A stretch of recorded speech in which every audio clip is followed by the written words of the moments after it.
Hello to everyone on this wonderful Monday morning of which I have the day off from work, so I get to give you this video. Got a little extra time on my hands, so I'm able to knock this out. And let's continue my Wrestlemania MVP LVP series. We're up to part 7 now. And this is the series where I look at every WrestleMania through history and point out who I think is the most valuable player and the least valuable player of each event. And we've got 3 WrestleManias lined up today. They will be on my random order that was generated for me for this series. Today we are going to be doing WrestleManias 20, 25, and WrestleMania 6. So, should be fun. Let's get started. Now, WrestleMania 20 was one of those shows that I felt there was some really, really good stuff on it, and then there was some really, really bad stuff on it. So it's kind of a catch-22 when you look at that event.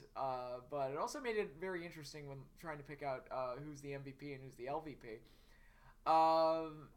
Starting with the MVP, I think there's really no other place to look than the main event, because the main event was really, really, really flippin' good. One of my personal favorite WrestleMania matches.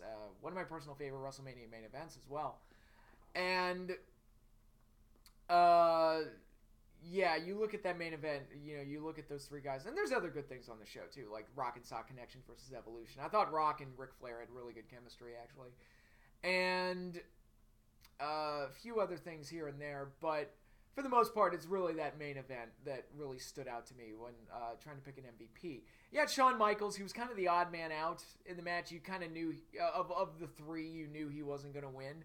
But I thought his storyline with Triple H added an extra dimension to the match and made it a little bit more interesting. And he worked his ass off in a match where you could argue he didn't belong there from a storyline perspective, because he didn't win the Rumble and nobody honestly thought he was going to win. It was still a really, really, really strong performance from Mr. WrestleMania. And he more than held his own in there. I thought he did fantastic. Then you have Triple H, who lost the belt clean after going through a really long period of almost never losing. I think throughout all of 2003, most of his title reign, I think the only match I remember him losing was against Goldberg in September, and that got rectified quick, fast, and in a hurry. But, oh no, he beat Goldberg at SummerSlam, then he lost the next month, and he lost again at Survivor Series, and then he beat Goldberg in December. Okay, yeah, I've got my timeline right. And then he beat Goldberg a few times on TV too, because of course he did. But yeah, so Triple H had gone this really long period without really getting beat all that frequently. So beating him was actually a big deal. So when he lost the title clean, it was actually somewhat shocking, even though I did pick against him to win the title. It was still like one of those things like, are they going to pull the rug out from under us and just keep it with Triple H? But they didn't, and I think keeping him strong for as long as they did made that moment even better. And I thought he performed really well in the main event. He was coming off a really bad year in 2003 where most of his performances were terrible. He had that really awesome match with Shawn at the very end of 2003 on an episode of Raw, but other than that, Triple H's performances were really leaving a lot to be desired. But he really came through here in this main event and did really well, and him putting over the winner clean made it all the better. So I remember at the time some people were speculating that Shawn was in this match so he could take the pin, or Shawn could take the tap out or something. It's like, because the internet was really ragging on Triple H hardcore at that point, but they didn't do that, and I thought Triple H had a good accounting of himself in this match, and I thought it was really cool that he did what he did. But I'm going to give MVP to the winner of this match, and unfortunately there's kind of a dark cloud surrounding all of this now because of how his life turned out, but I'm going to give it to Chris Benoit. The ending to the show where he celebrated with Eddie Guerrero, who's unfortunately also passed away, and the confetti's coming down and the music's playing and everything. It's one of those. Okay, WWE uses the term WrestleMania moment way too frequently, and they use it for things that people aren't going to remember in 6 months. This was a WrestleMania moment easily. Like, it was just one of those like, wow, I can't believe they did this, but it's awesome, and that type of stuff. So unfortunately, that whole moment kind of has that dark cloud over it now, where Eddie's passed away, And then Chris Benoit, we all know about the murder-suicide, and, he killed his family, then killed himself. And no, I'm not one of those conspiracy theorists that doesn't think he did it. I absolutely believe he did it. No, I don't believe that Kevin Sullivan had anything to do with it. But, yeah, it's unfortunate because innocent lives were lost, and that's always unfortunate. And as a wrestling fan, like, his whole career has been tarnished. All of his contributions and his whole body of work has been thrown to the wayside because of what he did. And in trying to separate the man and what he was at the end of his life from the artist and what he did inside the ring, sometimes it's hard for a lot of people. It was hard for me for the first few years after it happened. But looking at this purely just as a fan, enjoying the art form of pro wrestling, I thought the match was incredible. I thought Benoit fit in with the likes of Shawn Michaels and Triple H.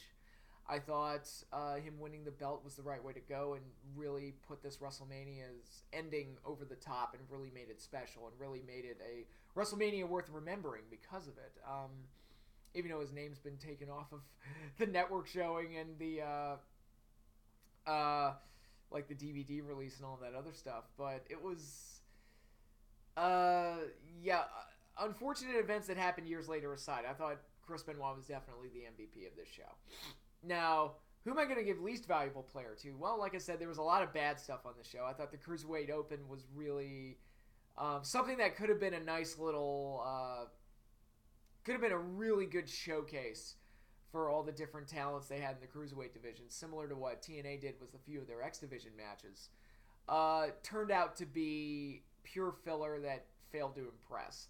And that really left me feeling flat. I was like, man, that kind of sucked the way that all played out. The women's matches weren't very good.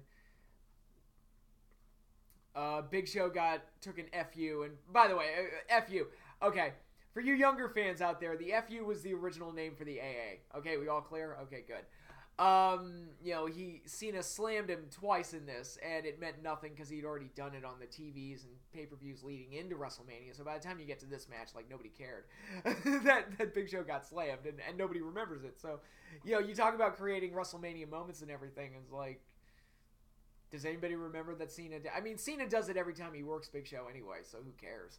But that's one of those cases where it's like you have this really big guy, you don't make him look like a big guy, you just make him look like just a normal dude, and that's unfortunate. But really, if you're looking at the bad stuff on this WrestleMania, the real place to go to really stick your magnifying glass is on that Goldberg versus Lesnar match, because it is so bad. And the main reason it was so bad is that both guys were leaving. I don't think their heart was really in the match. I think that they were just looking to get it over with and then get the hell out of there. The fans were merciless to it, just chanting everything under the sun that they possibly could to voice their displeasure towards the match. It was an absolute failure, and it was one of the big main events of WrestleMania 20, which made it even worse. It was like this wasn't just a throwaway filler match. This was supposed to be one of the big matches. It was kind of a dream match that a lot of people wanted, and it just sank like a rock. It was absolutely terrible, just in every conceivable way. And yeah, it was really bad. So I could go least valuable player to almost either guy, but I'm gonna give it to Lesnar, because it was really going into this pay-per-view, we all just assumed, hey, Lesnar's going to go over because Goldberg's not renewing his contract, and Lesnar's the WWE creation anyway, so it's like, yeah, he's just going to be Goldberg and we're just going to move on. But then it broke like 2 or 3 days before the pay-per-view that Lesnar was leaving the WWE to go do football. He tried out with the Minnesota Vikings, and when that didn't work out, he ultimately went to the UFC and then did very well. But it was like, what? Lesnar's leaving? But he's like on top of the world. I mean, they gave this guy everything. He beat Rock at SummerSlam. He beat Hogan. He beat Taker. He beat Rob Van Dam. He beat... and pretty much he beat everybody except for Stone Cold Steve Austin, who walked out. Triple H and Shawn Michaels, and they were on Raw when he was on SmackDown, so that's why that happened. He pretty much beat just about everybody. And then he beat Kurt Angle at WrestleMania, won the belt, and then was pretty much the top guy on SmackDown for the whole year after that. So you're thinking, Lesnar's the guy. Like, he'll probably beat Eddie for the belt, because he put Eddie over to make Eddie the champion, but it's like he'll probably beat Eddie, like, right after WrestleMania. They're just doing that to do the Goldberg match, and then we can move on from there. But yeah, the news broke that Lesnar was leaving, and I think, again, a lot of wrestling fans were upset. It's like, dude, they gave you everything. They put the spotlight on you brighter than they've put it on anybody that fast and that quickly.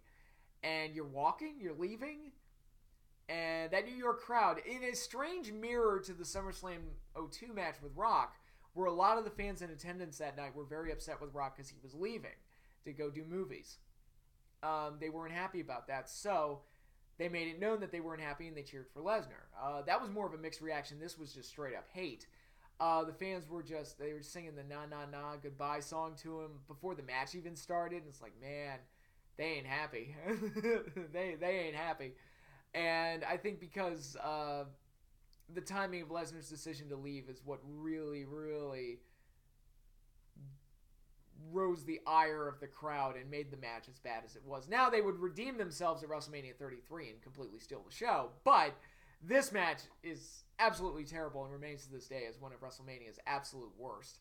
Not the worst, sadly. I wish I could say it was the worst, but yeah, this match was a disaster, and I think I'm going to give least valuable player to Brock Lesnar for helping to make that happen. So, moving right along from there, we've got WrestleMania 25.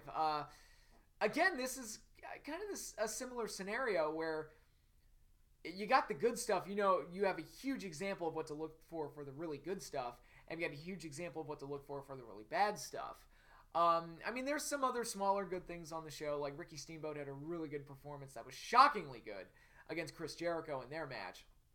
And, the Hardy versus Hardy match, which was solid. You had a few other things here and there. But really, it was that Undertaker versus Shawn Michaels match that really stole the show, is the highlight match of that event, and they highlight the thing that WrestleMania is known for.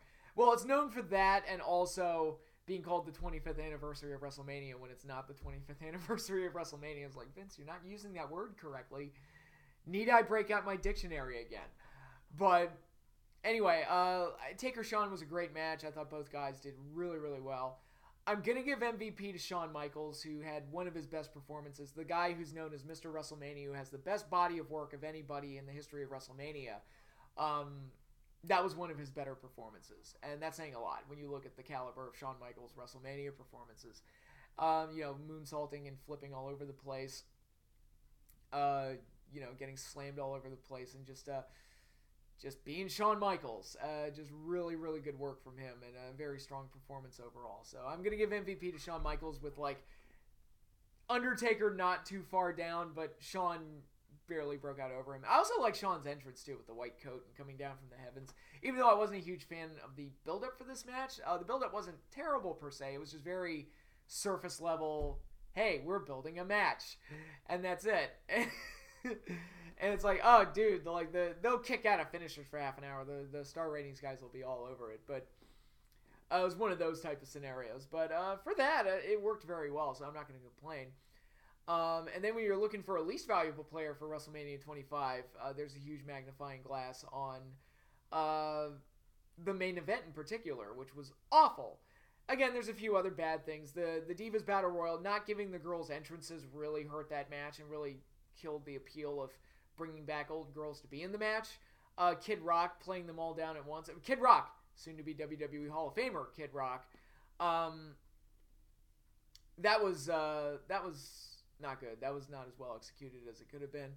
A few other things here and there, but really it's Triple H versus Randy Orton. That was the really, really bad thing from this show, and deserves to be labeled as such. Now, if I had to pick a least valuable player between Triple H and Randy Orton, I'm going to go with Triple H, because again, I don't mean to be hard on the guy, but I feel like I am hard on him frequently when it comes to WrestleMania. But I like the match he had with Bryan at 30. I like the match he had at WrestleMania 20, so it's not like he's never had really good WrestleMania performances, but, you look at matches like this, and, the match with Roman and the match with Jericho, and it's like, how does this guy keep getting WrestleMania main events? This guy should never close WrestleMania, ever. It's like, oh, wait, that's why, because of his position within the company. But, and again, I'm not trying to be that guy. It's like, oh, he's married to the boss's daughter, so he controls everything. It's like, I'm not too upset about that per se, but if something he does goes wrong, I can blame him for it because I know he approved it and he has control over what he does. So if it doesn't go well, he gets the blame. That's just how it is. And this match was so boring and so terrible. It was, again, another one of those matches that was half an hour long, did not need to be half an hour long. And they basically worked it around the ruling that if Triple H got disqualified, he would lose the title. So really all it did was restrict how much he could beat up Randy Orton. It turned into kind of a squash match. And by the end, he pretty much just pedigreed a corpse. And I could give least valuable player to Randy Orton for just being swept under the rug in this match, it felt like. Although Triple H would drop the belt to him next month in a 6-man tag, because of course, why wouldn't he? But this match was so awful and so terrible, and yet another example of a bad Triple H WrestleMania main event. So I'm going to give least valuable player to Triple H. So it's weird. The MVP, Shawn Michaels, least valuable player, Triple H. That's all you can really say. And let's close things up with WrestleMania 6, one of the older ones. We're in the first decade once again. Most valuable player... again, there were a few standout things on the show. Andre the Giant turning face and having his big farewell, which was unofficial farewell, I shall say. It was his last WrestleMania match and really one of the last significant things he did at WrestleMania or in the WWF period. And it was a nice moment for Andre. And I thought Jake Roberts and Ted DiBiase had a really, really good match for the $1 Million Championship. Second best match on the show. Great stuff from both guys, playing to their strengths. Roberts' pre-match promo was excellent, one of his best ones. But really, once again, you got to look at the main event for a most valuable player, and I could give it to Warrior because this was his night in the sun. He beat Hogan clean, which was shocking. Held up both belts at the end and as the pyro go off, and it's like, man, this is huge. Like, this is one of the all-time great WrestleMania endings. But while that was Warrior's Day in the Sun, I'm going to give MVP to Hulk Hogan because I think Hogan was kind of the glue that held the whole thing together. Him not being beat clean for as long as he was made that moment stand out even more. So just from a booking standpoint, Hulk Hogan being booked the way he was made that moment work even better. So that was great. He also had to kind of lead the match after Warrior blew up early because he insisted on doing the really long run down to the ring, even though they were in Sky Dome and the entrance ramp was absurdly huge. And he got worn out. Like, he's breathing heavy right before the match even starts. It's like, oh shit. So Hogan had to kind of lead the dance there and keep the match from falling apart. I'd heard stories that Warrior was like telling him when they were doing chin locks and stuff. Warrior was like telling him, let's go home. It's like, dude, we just started. Calm down. And it was like, well, I got you. It's fine. And I think this is probably Hogan's best match, I would say. At least my favorite Hogan match. And a large part of that is because it's the match. It's the big match from his peak that he lost. And there was something more memorable about that and something more interesting about that and poetic in a way. And a huge moment for me as a kid was when he lost the match, then went over to the timekeeper's table, grabbed the belt, and presented it to the Warrior inside the ring. And that was a huge, influential moment for me in the formative years of my childhood, where it's like, oh, you can't. If Hulk Hogan can lose with grace, then anybody can, because Hogan never loses. And, it's like, oh, well, he can be a good sport about losing. Well, good on him. I should be that way. And, which is why, win or lose, I try not to be a dick about it. And, again, it was a huge influential moment on young me. So, I think seeing that as a kid was a really good thing for me to see. And yeah, I'm going to give most valuable player of WrestleMania 6 to Hulk Hogan. Now, picking a least valuable player was a little odd because there wasn't anything truly terrible about the show. There were a bunch of like quick fillers and pointless matches like Rick Rude versus Jimmy Snuka and Koko Beware versus Rick Martel in the opener and a few other things here and there. So picking out a worst, like a least valuable player was really hard. I ultimately decided to go with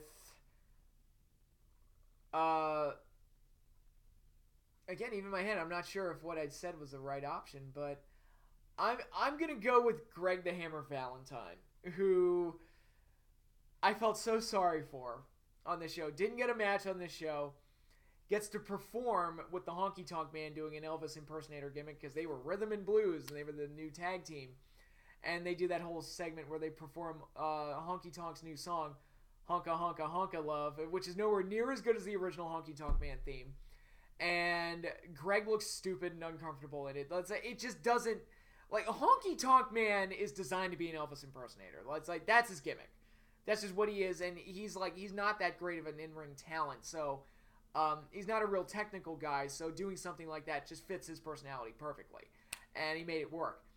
Greg being forced to do an Elvis impersonator gimmick does not work at all. It's like, what, this rough, tough wrestling guy that's a really good worker, you're going to make him an Elvis impersonator? What the hell?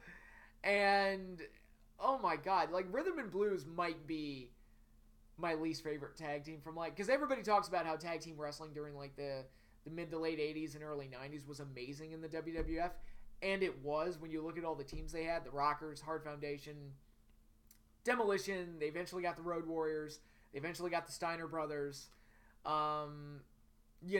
just the Killer Bees, the Bulldogs, so many stellar teams that came up during that time period. It was really like the golden age for tag team wrestling. I'm not even counting the NWA. Like, I mean, my God. Some of their teams, Arn and Tully, the Brainbusters, they were terrific in both NWA and WWF. So, all this great tag team wrestling, I would say Rhythm and Blues might be my least favorite team from that era, which is, wow. There were a lot of teams in that era, but Rhythm and Blues just set me off that it put me off that Greg Valentine was forced into that gimmick. But apparently the Greg Valentine Rhythm and Blues action figure from Hasbro is like a huge collector's item and one of the rarest and most sought after action figure from that Hasbro WWF toy line. So at least he's a collector's item out of it, right? So yeah, Greg Valentine, I don't want to give him least valuable player, but I'm sure even he would say that he has no fond memories of performing Honka Honka Honka Honka Love or whatever the hell that song was. So that wraps up this episode. Part 7 is done, and we got 4 more after this. So we're getting close to the end as we head closer and closer to WrestleMania 34. So that's all I have for you now. Hopefully you all enjoyed this, and hopefully you all have a good week as well. I've got a few more videos lined up, so stay tuned for more.